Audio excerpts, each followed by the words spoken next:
2 Chroniques, chapitre 10. Roboam se rendit à Sichem, car tout Israël était venu à Sichem pour le faire roi. Lorsque Jéroboam, fils de Nébat, eut des nouvelles, il était en Égypte, où il s'était enfui loin du roi Salomon, et il revint d'Égypte. On l'envoya appeler. Alors Jéroboam et tout Israël vinrent vers Roboam et lui parlèrent ainsi. « Ton père a rendu notre joug dur. Maintenant allège cette rude servitude et le joug pesant que nous a imposé ton père.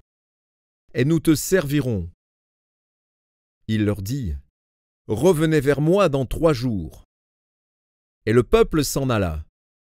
Le roi Roboam consulta les vieillards qui avaient été auprès de Salomon, son père, pendant sa vie, et il dit, « Que conseillez-vous de répondre à ce peuple ?» Et voici ce qu'ils lui dirent. « Si tu es bon envers ce peuple, si tu les reçois favorablement, et si tu leur parles avec bienveillance, ils seront pour toujours tes serviteurs. » Mais Roboam laissa le conseil que lui donnaient les vieillards, et il consulta les jeunes gens qui avaient grandi avec lui et qui l'entouraient. Il leur dit, « Que conseillez-vous de répondre à ce peuple qui me tient ce langage ? Allège le joug que nous a imposé ton père ?» Et voici ce que lui dirent les jeunes gens qui avaient grandi avec lui. « Tu parleras ainsi à ce peuple qui t'a tenu ce langage. Ton père a rendu notre joug pesant. Et toi, allège-le nous. Tu leur parleras ainsi. Mon petit doigt est plus gros que les reins de mon père. Maintenant, mon père vous a chargé d'un joug pesant, et moi je vous le rendrai plus pesant. Mon père vous a châtié avec des fouets, et moi je vous châtierai avec des scorpions. »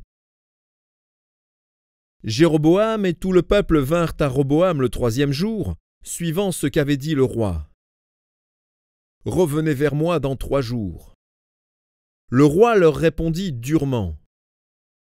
Le roi Roboam laissa le conseil des vieillards et leur parla ainsi d'après le conseil des jeunes gens. « Mon père a rendu votre joug pesant, et moi je le rendrai plus pesant. Mon père vous a châtié avec des fouets, et moi je vous châtierai avec des scorpions. » Ainsi le roi n'écouta point le peuple, car cela fut dirigé par Dieu, en vue de l'accomplissement de la parole que l'Éternel avait dite par Achija de Silo à Jéroboam, fils de Nébat. Lorsque tout Israël vit que le roi ne l'écoutait pas, le peuple répondit au roi, « Quelle part avons-nous avec David ? Nous n'avons point d'héritage avec le fils d'Isaïe. À tes tentes, Israël. Maintenant, pourvois à ta maison, David. » Et tout Israël s'en alla dans ses tentes. Les enfants d'Israël qui habitaient les villes de Juda furent les seuls sur qui régna Roboam. Alors le roi Roboam envoya Hadoram, qui était préposé aux impôts. Mais Hadoram fut lapidé par les enfants d'Israël, et il mourut. Et le roi Roboam se hâta de monter sur un char pour s'enfuir à Jérusalem. C'est ainsi qu'Israël s'est détaché de la maison de David jusqu'à ce jour.